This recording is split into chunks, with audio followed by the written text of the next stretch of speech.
Good evening and a big welcome to our alumni, staff and students who are tuning into this special event from all over the world tonight.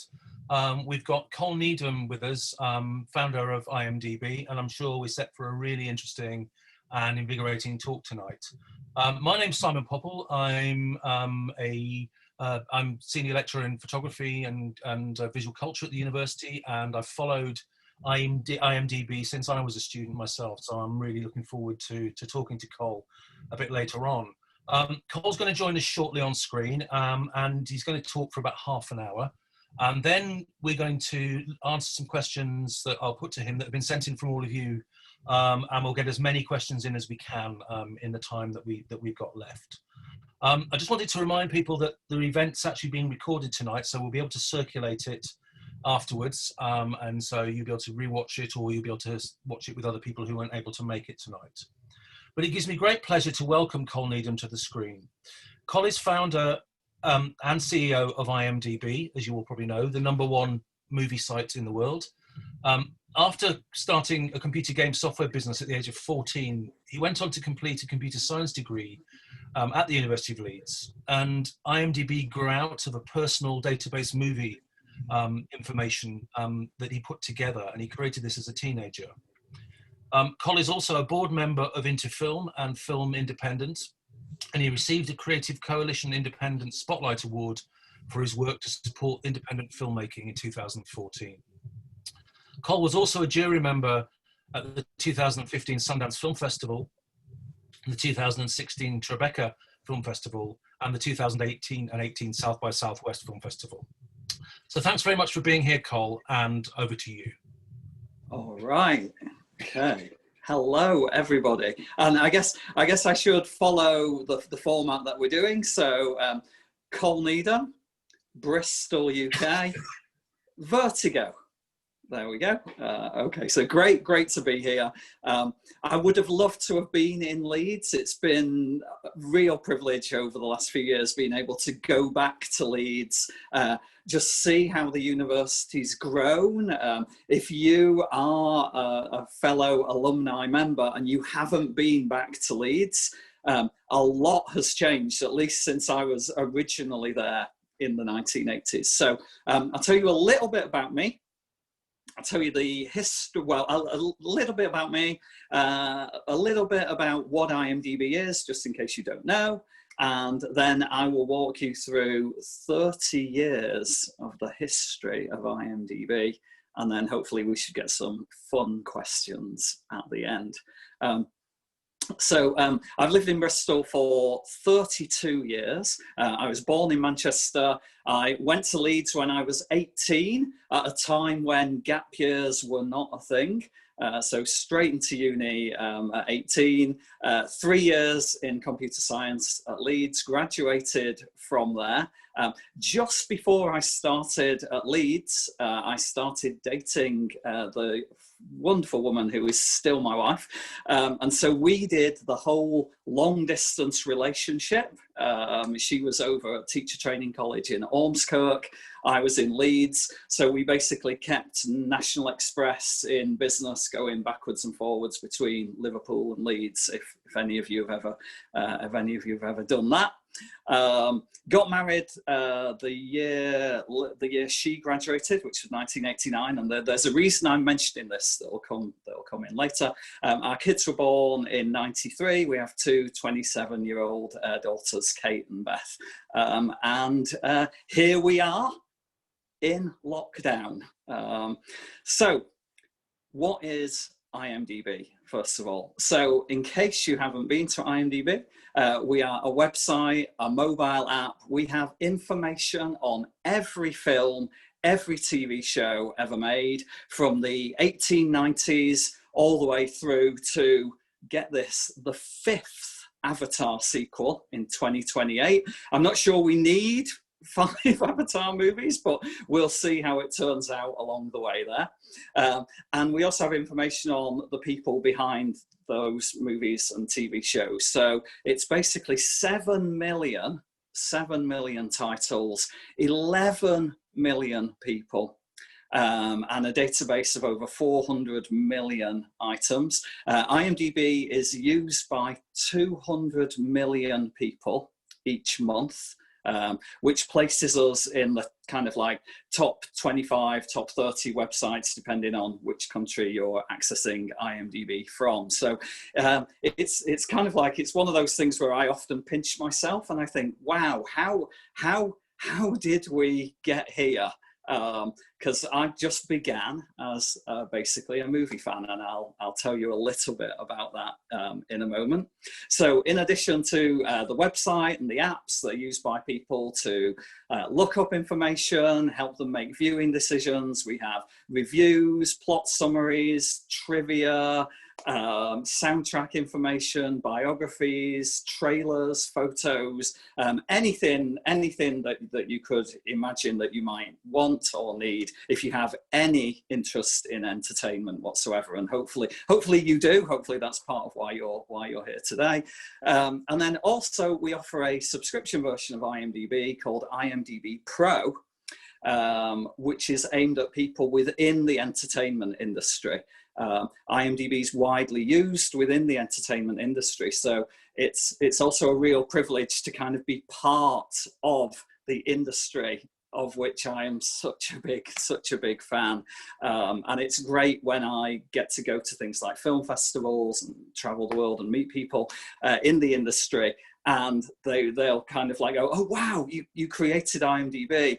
Oh, I love IMDb. I just used it to cast my latest movie, or I just found this brilliant person to work on my new TV series, etc. So it's kind of like quite a lovely privilege to be part of that. Then we also, with our 400 million item database, which grows at around 1 million, we get around about 1 million updates to that per week. Which is a little crazy after 30 years. But that content not only powers IMDb, it also powers a lot of the entertainment experience across Amazon, because IMDb is a wholly owned subsidiary of Amazon.com.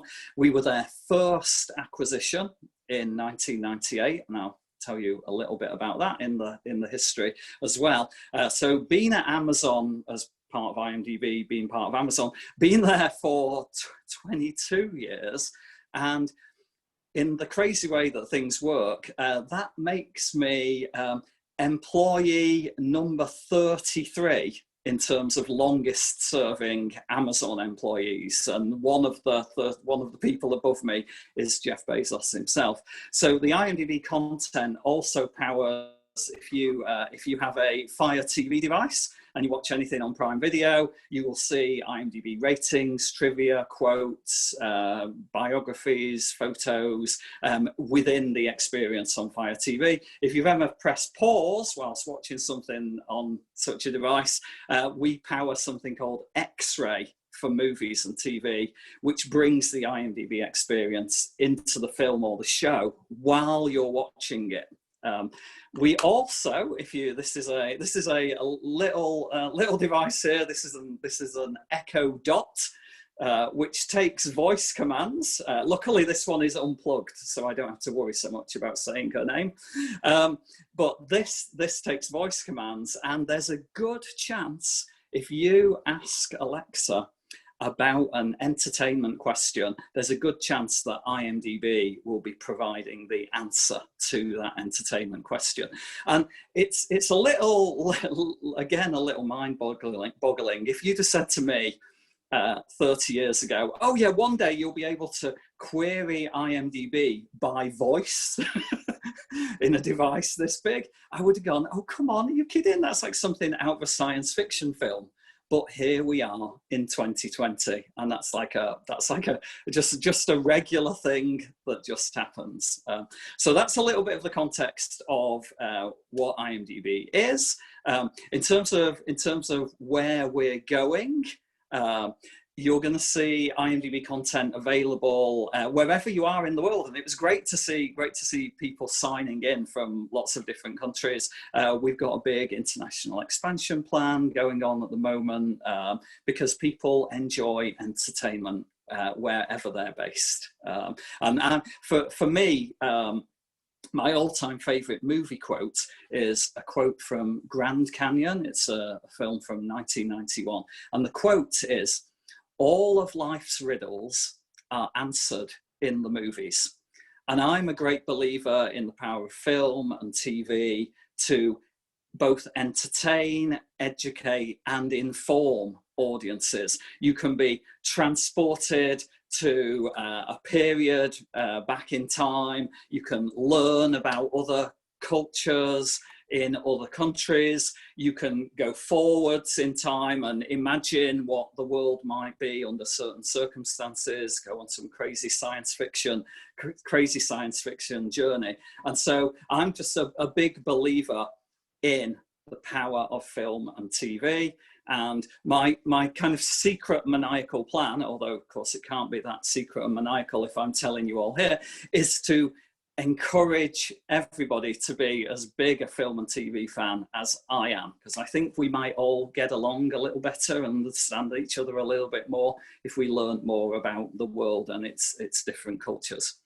So how did we get to the point where IMDb exists? So I'm going to take you all the way back to 1972, and I was 5 years old, and I was staying at my grandmother's house, and my grandmother said to me, "Would you like to enter a colouring competition?" And in the local newspaper, there was a scene. It was a scene from Snow White and the Seven Dwarfs with just the lines. And she gave me some pencil crayons, I think they were, and I diligently coloured in between the lines to try and make the picture look nice and look colourful. And lo and behold, I won the competition. So that was my first trip to the cinema. And as I'm telling this story now, I can visualise myself in the taxi with my grandmother going to see Snow White and the Seven Dwarfs in, I guess it was the Odeon in Manchester. And I fell in love with film. And from that point onwards, all I wanted to do was see more and more films. So this is the 70s. We've got 3 TV channels, no such thing as home video.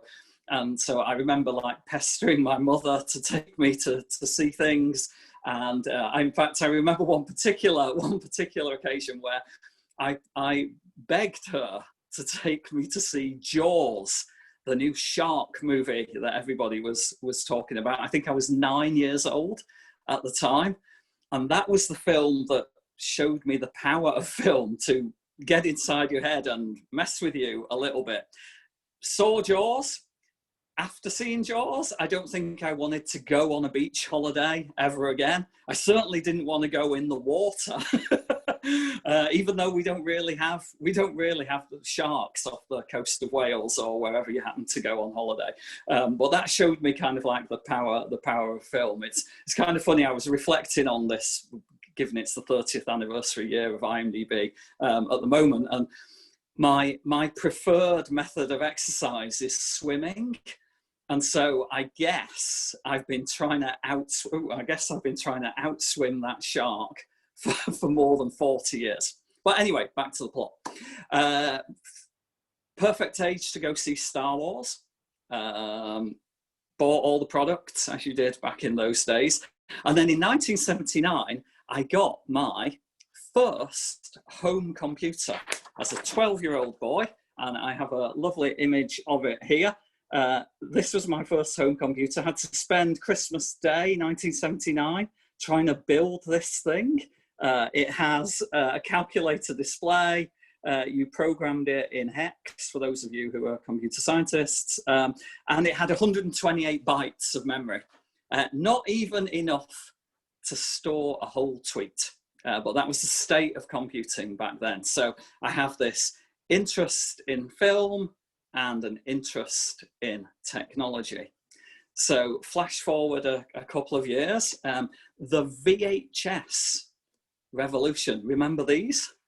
The VHS home video revolution hit the UK, and all of a sudden I found myself being able to see more films than I'd ever seen before. And this created a little bit of a dilemma, because after a while you start to forget what you've seen and what you haven't seen. So I did the classic film geek thing, which is to buy a paper diary and start to write down the names of the movies that I saw each day. And given this is IMDb's 30th anniversary year, I dug up my 1990 diary, and I've opened it at the page. So this was a typical week in 1990. 30 years ago today, I saw Citizen Kane for the first time. There you go, unique bits of trivia for you. So I had my paper diaries, but remember this was earlier. That's the 1990 diary. So this is like 1981, and I've been writing the titles in my diary, and for about 2 weeks, and I thought, oh, wait a minute, why am I bothering with a paper diary when I could record more information if I created a database? So I went to my home computer. Things move fast in computing platforms back in the early 80s. My home computer then looked something like that. Had a screen, a keyboard, and a cassette tape, and 48K of memory. So from that point onwards, I then began to, as well as writing the titles in my paper diaries, I began to type in the end credits and the opening credits of the films into my own database on that computer. Ridiculously geeky, but it worked out all right in the end. I think you'll agree there. So there I was with the computer.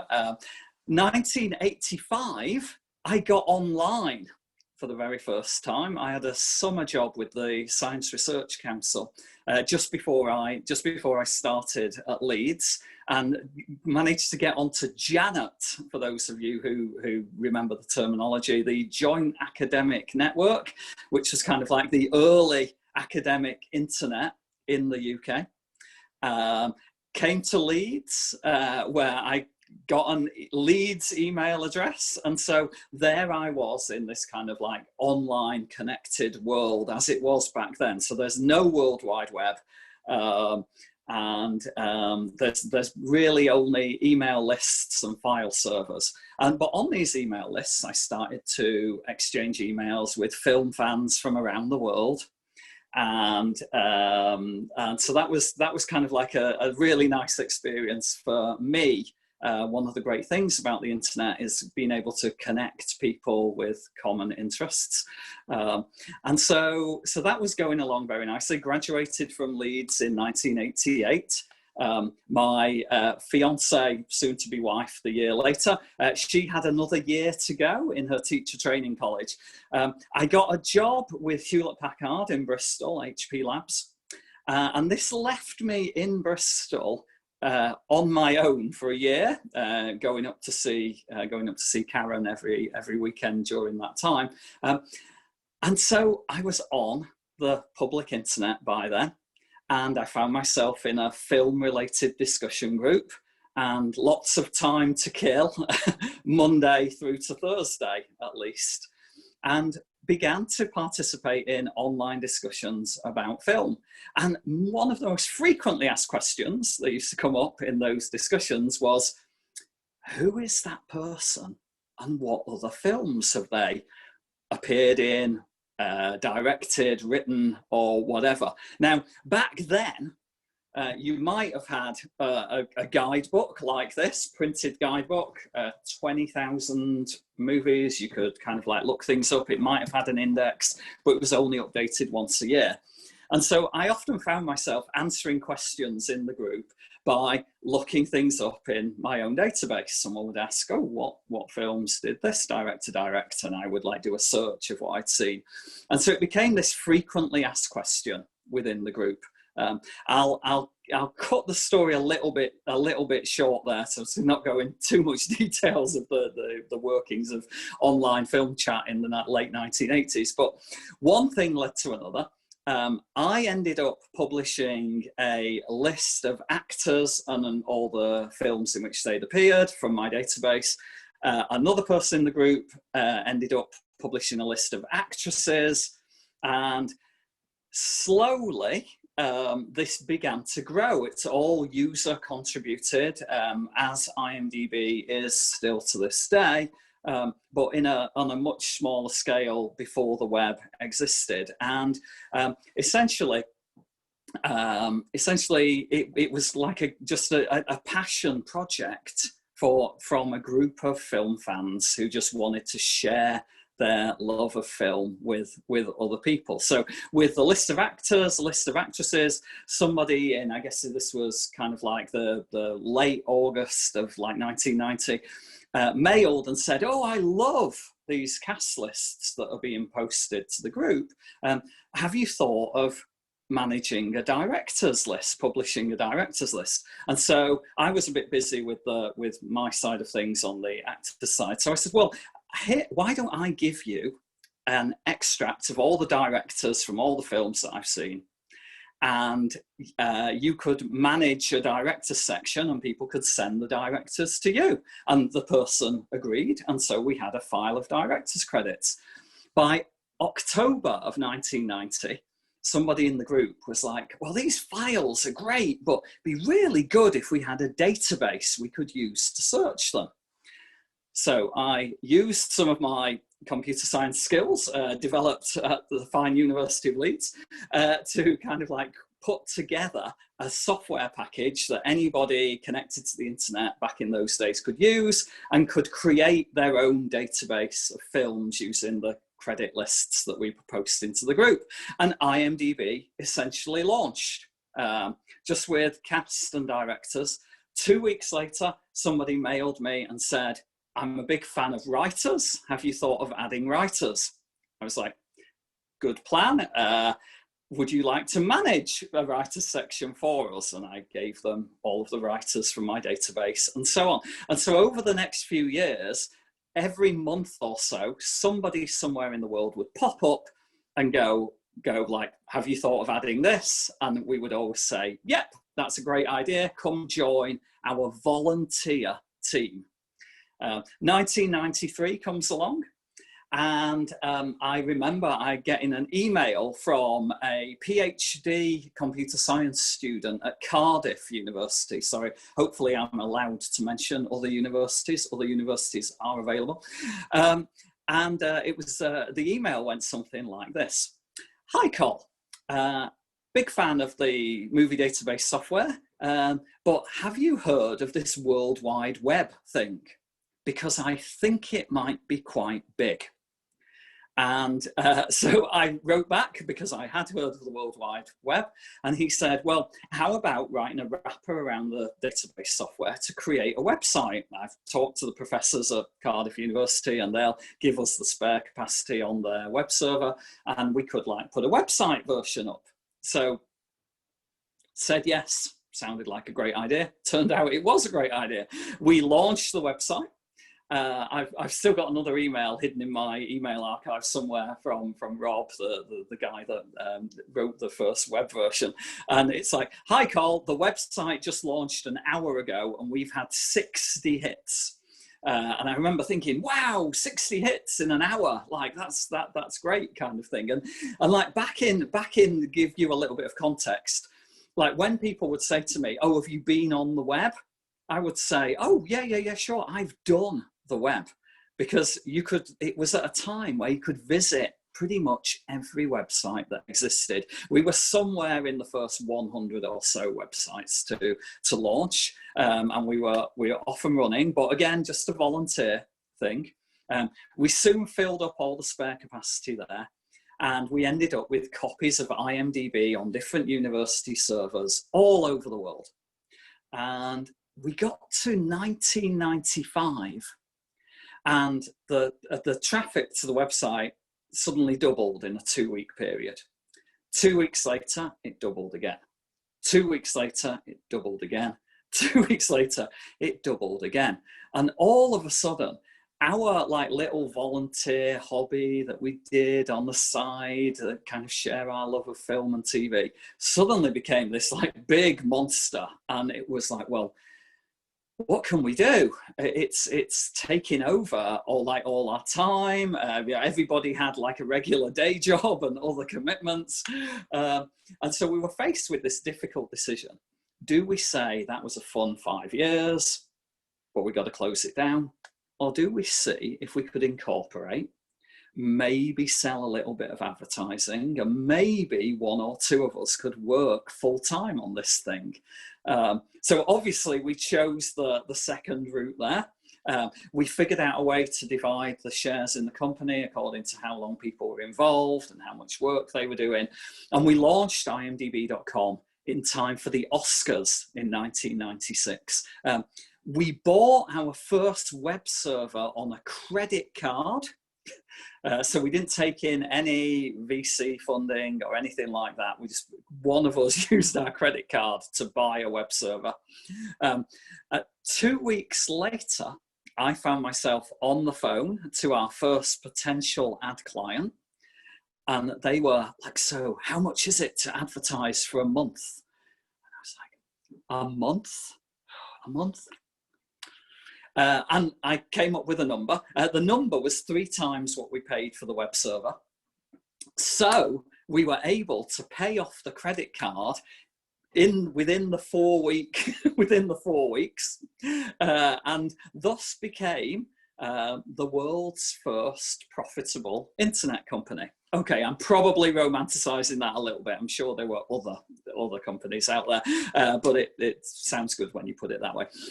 So there we were. So we immediately bought a few more web servers with the remaining money. And then in the summer of '96, we sold our first piece of advertising to a film studio, to 20th Century Fox for Independence Day. And that was my cue to quit my day job. I became our first full-time employee. And then from that point onwards, as the revenue grew, and we could afford to pay another salary, I would pick up the phone and call one of the other volunteer shareholders and say, hey, we can afford to pay you, quit your day job. And they would like quit their day job and they would join the company virtually. So we never met. There was no such thing as Zoom. The first time people spoke to me on the phone was usually when I made them the job offer. I figured that was the least I could do. If they were going to quit their job, they should at least speak to me in person once before they did that. And so we were growing nicely across the 96, 97, 98. So, well, actually late 97. So late 97, I get an email. It was from a guy called Alan Kaplan, and Alan's job title was General Counsel, Amazon.com. And Alan's email went something like this. Hi, Col. Jeff Bezos and I were talking the other day about movie websites, and naturally, IMDb came up in the conversation. We're going to be over in the UK in January. And we'd love to meet to talk over some business ideas. Now, the funny thing in the email, it says Jeff Bezos. In parentheses, it said Amazon's founder and CEO. So it was that long ago. And it's kind of like, so we were like, oh, okay, yeah, they probably want to talk like about an advertising deal, that kind of thing. And to put this in context, at the time, Amazon.com had only been a publicly traded company for 7 months. They only sold books and they had never acquired anybody. So we went along to this meeting. Jeff heard the story of IMDb a little bit longer. I heard the story of Amazon. And then Jeff said, so I expect you want to know why we called this meeting. And so I was like, well, is it to talk about an ad deal? and Jeff had other plans. Jeff explained how Amazon was going from selling books to music to videos, VHS tapes, and these shiny new round things called DVDs, if they ever catch on, was looking for a site to partner with.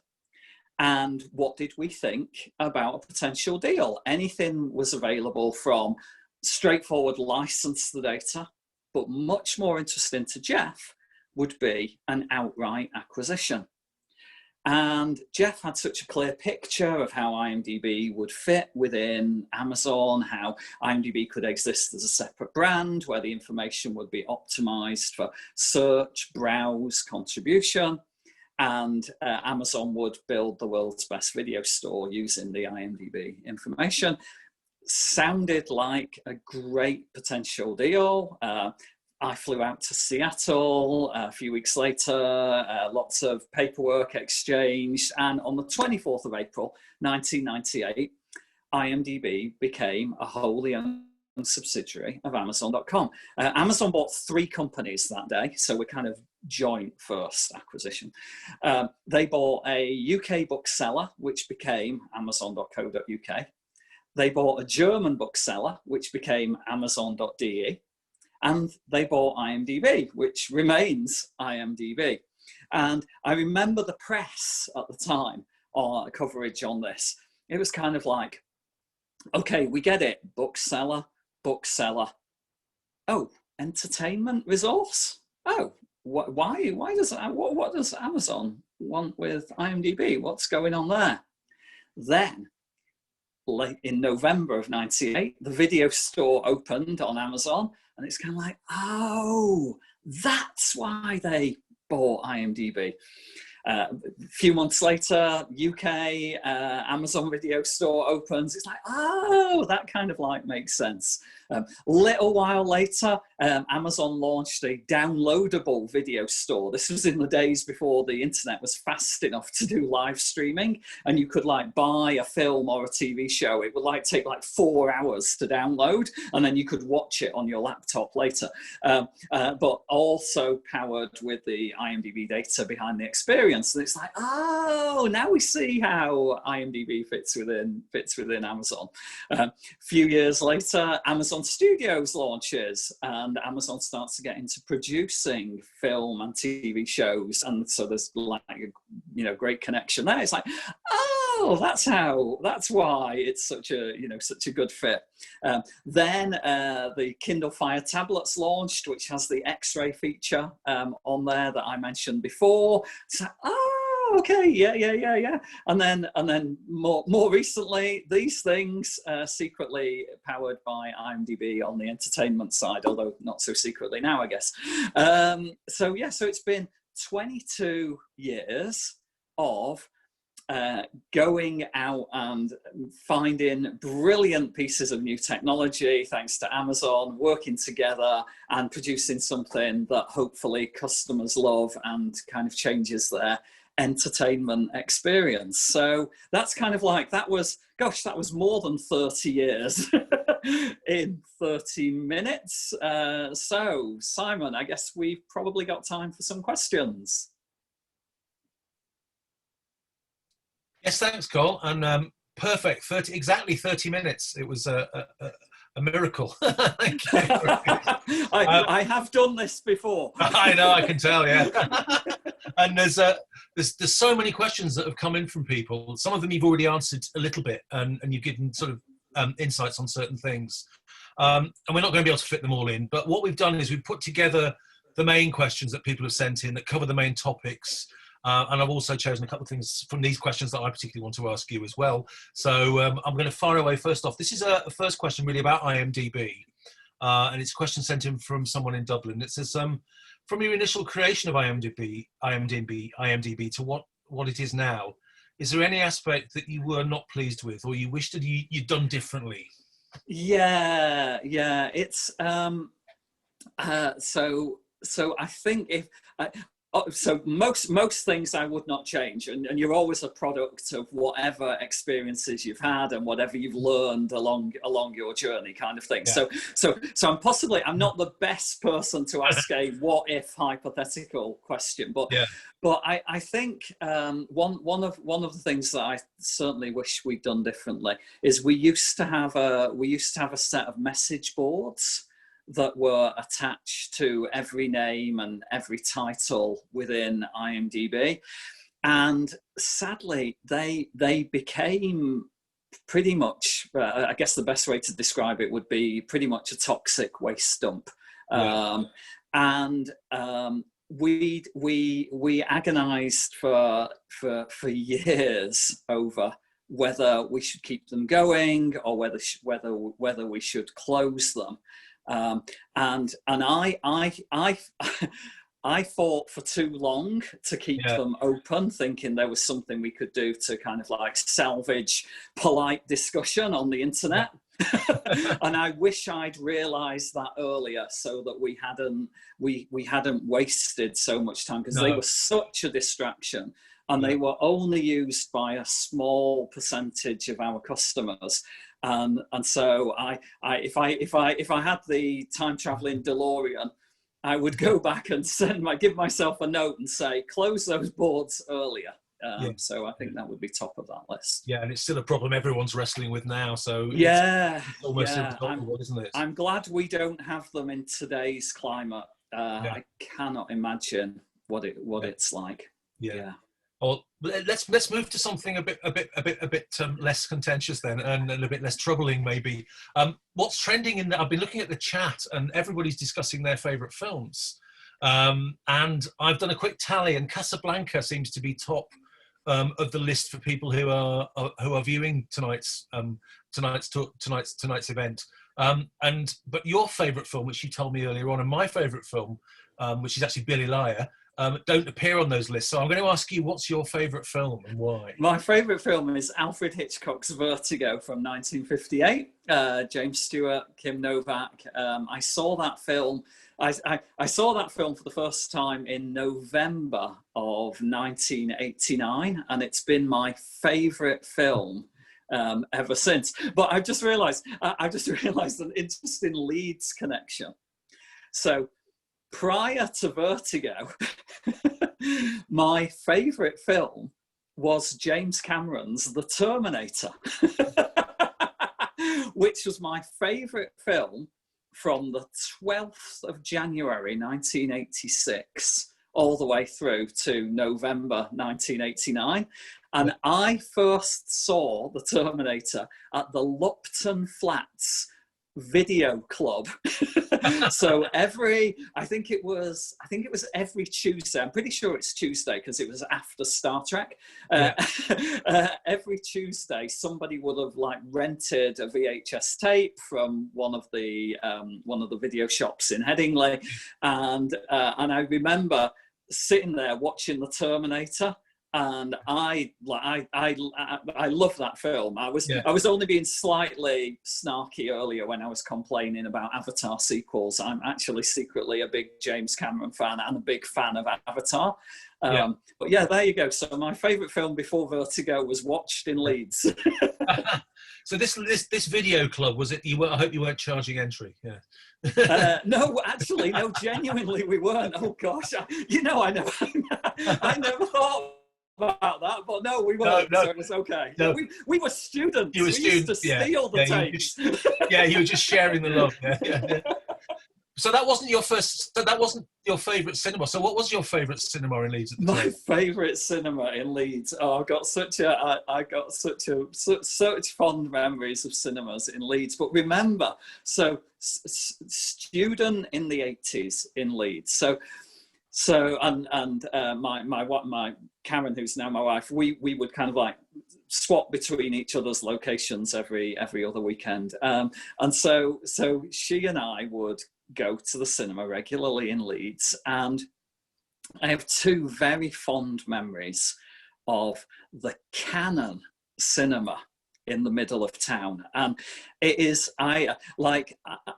it's not there anymore, is it? Because I think on one of my trips back, I was kind of like trying to even remember exactly where it was. But such a couple of funny things happened in the Canon cinema. I remember when Top Gun was being released, and I had been a fan of the band Berlin, who do the famous song in Top Gun.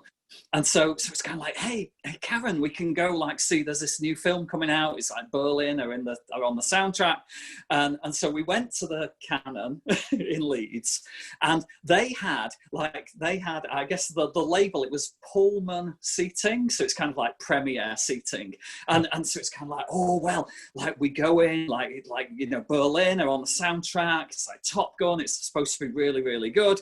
We're poor students, but we'll pay like the extra £1 for the Pullman seats. And so we go into like Canon 1 or whatever it was, the big screen that they had, and there's just like a row of armchairs like in the middle of the cinema. So we're only really paying to sit in one of these armchairs, and we're kind of looking around, and we're the only people we're the only people sitting in the Pullman chairs, but we paid our extra £1 or whatever it was. And so the lights go down, and as soon as the lights go down for the film to start, a rush of students come and sit in all the remaining Pullman seats for free. So yeah, fond memories of that. And we also saw Brian De Palma's film The Untouchables there a couple of years later, and that is one of my all-time favorite viewing experiences in a cinema was at the Canon in Leeds, because the audience was just so in sync with that movie. We were kind of on the edge of our seats, we were laughing at the funny bits. It's just such an amazing film, and I often cite that as like a one of my favorite viewing experiences. So yeah, fond memories of Leeds cinemas. Great. And I think still some of those cinemas are still there. Like the Hyde Park's just being completely renovated at the moment and getting a second screen. There's life in the old cinemas, but cinema has changed quite a lot since then, obviously. And one of the questions that we've got was actually thinking about what the future of cinema is now, given all the changes, given the move to online, and also given COVID. So it's really asking you, where do you see cinema going? Right. Okay. Well, so first of all, I'm like a big fan of the cinematic experience. There's nothing like seeing something on a big screen with an audience, kind of like just like the Untouchables, as I just described there. There's something magical about that experience, and so in terms of the cinema experience, I think that's around to stay. Yeah, but there are definitely going to be some changes in the distribution model, and one of the things is it's great if you have a cinema near you, if you can make it out to the cinema, if you can afford to go to the cinema, both monetarily and time-wise, and not everybody is in that position, and so I would rather people see films than not see them at all.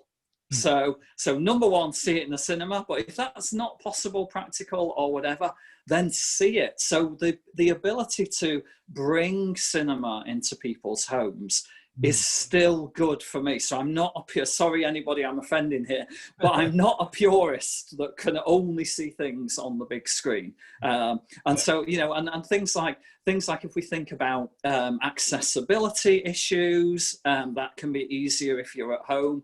If you think about access to different kinds of stories, it's never been an easier time to make a film. You can basically shoot a film on on an iPhone these days, edit it, upload it, distribute it around the world. And so I'm a great believer in the digital access and helping storytellers reach their audiences. So you don't need a critical mass, a big distributor, to get your story seen and have an influence and an impact in the world. So there are definitely some changes on the way. I'm friends with Ted Hope, a famous producer who used to head up the Amazon Studios film division, and Ted was giving a talk recently, virtually, and Ted described how he arrived in New York in the 1980s wanting to get into the film industry. And everybody told him, wow, Ted, well, cinema is undergoing its biggest transformative change right now. And Ted was like, wow. And then he said, in the 40 years, it's been constant, biggest transformative change right now. So things change, adapt, grow. There are new opportunities that appear and old ones that disappear. But it's like DCP was meant to replace film, and film is coming back now as well. Right. Yes, so these things are cyclical, aren't they? And if you go back, it's almost like DIY filmmaking was how film started, and it's now that's where it's going in these sort of independent filmmaking. So it's really interesting, isn't it? It's cyclical, and you can't really predict, can you? No. I'd like to ask you another question about IMDb. And you mentioned something about how you spend your time, and one of the questioners wants to know, how do you still spend time coding? Do you still actually sorry, this is terrible, but I have to answer honestly. So I do miss it, but I haven't written any software in a number of years. I couldn't have got where I am today without software. But we have like an amazing team of developers, and like we regularly do demos of things that they've built, and I'm kind of like, oh my goodness, how can you build things like that? There's a line actually in the Terminator. Where Sarah Connor says, "Are you kidding? They can't build things like that." and Kyle Reese goes, "Yeah, not for about 40 years." Yeah, and that 40 years has kind of come. So I do miss it. And I feel every now and again I'm kind of like, oh, I should, I'd love to do that, but then equally I prefer to leave like the software on IMDb up to the fully trained experts. How about you do not want me messing with your code. How about do you still tamper with listings? Do you check listings? Do you go through? Oh my goodness! I am way involved in that. Yeah. Oh yeah. So you haven't given that up. So like this. So just to kind of like set the context, kind of thing. So I've obviously been tracking every film that I've ever seen, and I backdated my paper diary. I actually backdated it by memory in 1981. I backdated it to the 1st of Jan 1980. Yeah. So I've been tracking every film I've seen for the last 40 years. And that's currently just over 12,700 unique films. Now, Vertigo, my all-time favourite film, I've seen that more than 50 times. That only counts for one of those 12,700. But as soon as the credits roll, I'll be on IMDb. That trivia. I need to fix that. Or has nobody added this plot keyword? That character name needs a little fix. Whatever. So I'm constantly like contributing to IMDb. I can't stop. Brilliant. I suppose all the sort of reprints and reissues and new versions keep you busy as well of those films. Yeah. And I mean, it's the growth. The growth, as I say, is crazy. It's 1 million updates a week. Last year, we added more than 750,000 new titles to IMDb in 2019. 750,000. And that's kind of like older films where we're filling in the gaps. It's episodes of TV series and whatever. And so one of the things that I don't even know if we're ahead of the rate of production at 750,000 per year. And so it presents an interesting problem. I don't know if people watching suffer from this as well. It's kind of like, well, what should I watch next? And so one of the things, you know, and this is the bit of the kind of like smart technology that's kind of like starting to look, you know, wow, it's like super impressive to me. Yeah. Is we launched a feature called What to Watch, and that can like, that takes your voting history and which pages you've looked at on the site, and it figures out like what you should watch next. And so we're trying to answer that in this world of kind of like almost infinite supply of new shows and new films. What do you get to watch next? So yeah. And I think one of the things that defines what I watch, I tend to go for directors or for actors that I particularly like, and this is a question that lots of people have asked, so I have to ask it. Who's your favorite actor? So now this is great. My all-time favorite actor is Cary Grant, who was born in Bristol, and it's an entire accident that I now live in my favorite actor's hometown, and there's a lot of Cary Grant things that go on around here. My favorite living actor is Denzel Washington, who happily has just been voted the most influential actor of the 21st century in the New York Times today. So lovely little coincidence there. And then my favorite actress is Katharine Hepburn, after whom one of our daughters is named, and for whom she will always have to spell her name because it's with a K and with an A, just like Katharine Hepburn. So is it Philadelphia Story for you then? Yeah. No, it's Bringing Up Baby. Oh, yes. Bringing Up Baby, funniest film ever made from 1938. If you've not seen it, you should definitely see it. Yeah. Philadelphia Story is great, of course, but Bringing Up Baby is. You've got Jimmy Stewart as well. You see, that's in Philadelphia. That's what clinches it.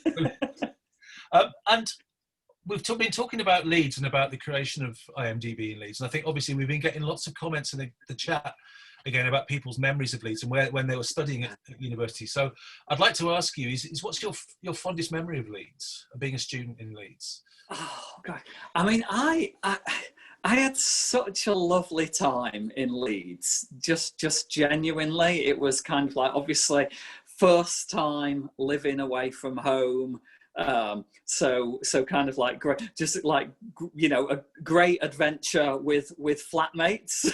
I remember, this is the timing, of course you don't control any of this, but so Lupton Flats in the first year. Second year living out in a rented house in Headingley. So that was the winter, that was kind of like 1986 into 87.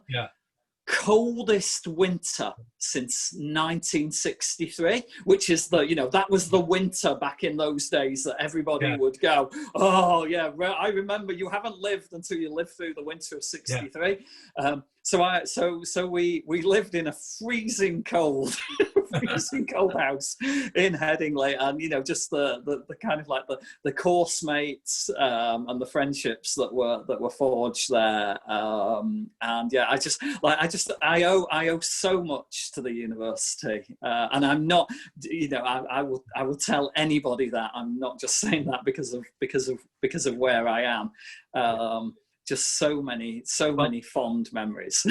Well, you've been so supportive and generous to the university as well. So I think it's great to have that relationship and to keep that relationship going. I think time's nearly out, but we've got time for one last question, really. This is really about the future, and it's really about where do you see the future of IMDb? Where's it going next? Because you've got new things like Star Meter and things like that, and you said you're thinking about recommending films for people. Yes, yeah. So I've touched on I've touched on this a little bit, but it's worth kind of this is a good, thank you whoever asked that, because it's a good summary kind of question.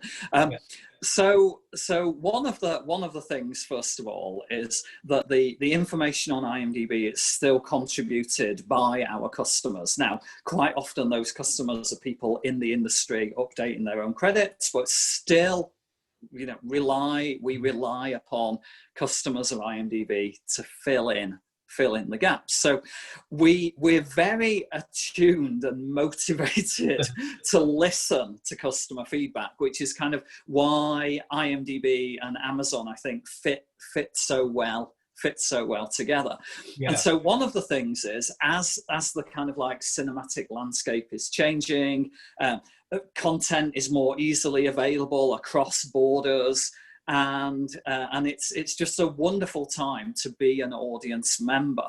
And we've really been focused on an English language experience.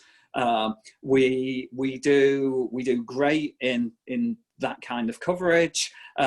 Once you go outside the English language, we're absolutely fine for all of the popular stuff. But I think there's just a huge opportunity in making sure we've got every film, every TV show from every country, every period, and additionally, with the technology these days, the ability to kind of go, oh, well, that film is playing there.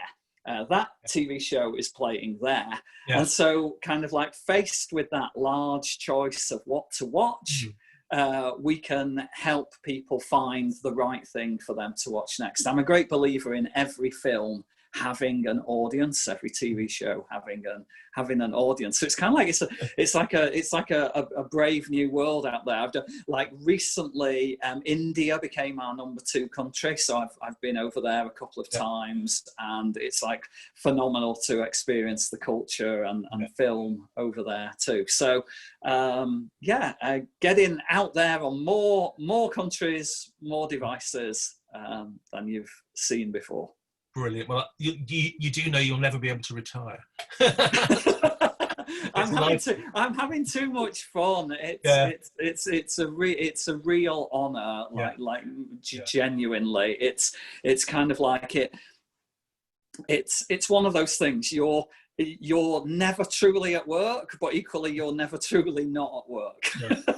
But it's a good equilibrium between the two. Thanks ever so much for giving up your time to be with us tonight. I know you're an incredibly busy person, and I think it's been a really interesting and entertaining hour. And I want to go on. There's lots more questions to ask. I know you've got lots more stories, but maybe that's for another time. But I'd just like to give a big virtual round of applause for Cole for taking part tonight and for being with us, and obviously for all you out there for joining us as well, and for sending in such really interesting questions, and that's been really, really fantastic.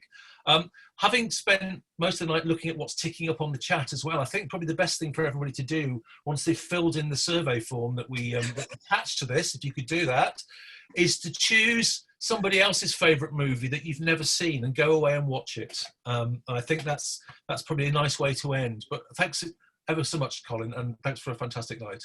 Thank you. Thanks, Simon. Thank you. Bye-bye. Thanks, everyone. Bye. Goodbye.